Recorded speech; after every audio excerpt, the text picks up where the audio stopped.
So, I'd like to get right into it. When our commissioner goes around to talk about competency education, this is really the phrase that she uses. We want confident and competent New Hampshire graduates.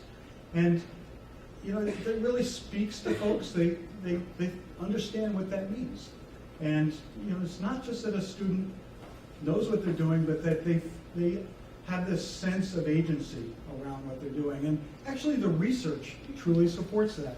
That those students who have capability, defined as knowledge and the understanding to use it in real life situations, and agency, a deep and durable self in charge of one's learning and development, that's a student who is competent. And I'm going to say this a little later, but I want to say it now. Isn't that what we're looking for from our graduates? A student who has that capability and that sense of confidence. However, we also know that, you know, we may be confident and competent in one area, but that might not necessarily transfer to another. So that series of learning and that series of demonstration of competence is so very important. A classic example of that is the football team captain, right, who's maybe competent at tackling and even leading students, but put him in a consumer family science class where he has to hem his pants for the upcoming prom, and maybe not so competent, at least initially, has to learn a new skill and confidence in doing that kind of work. So thinking about confidence and competence, we need to think about how we assess these pieces of our new system. Folks may have seen this. This is from a blog that Chris Sturgis of Competency Works wrote last December. And folks have probably seen this kind of a framing. Essentially, the dark squares are units or competencies where students have mastered the competency, and the lighter boxes are where perhaps they went through that competency as part of their education, but they didn't master, but they kept going. So in a cohort age-based system, that's what we tend to see, right?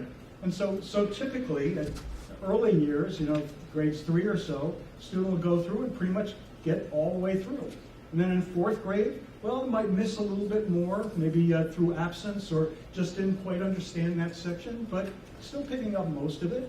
Well, continuing on, missing maybe a little bit more, but you know, still passing the grades, and right up through 6th grade, still passing, and then suddenly hitting middle school, and what do we start to see? We start to see really missing whole large sections. This is what we often refer to as Swiss cheese education, and the holes become more apparent than the learning. And how many of our students have we seen in mathematics, for example, where they've marched along, they seem very capable, they're very engaged students, they get to middle school and suddenly the bottom falls out. And why does that happen? And you know, it's still a mystery to so many folks.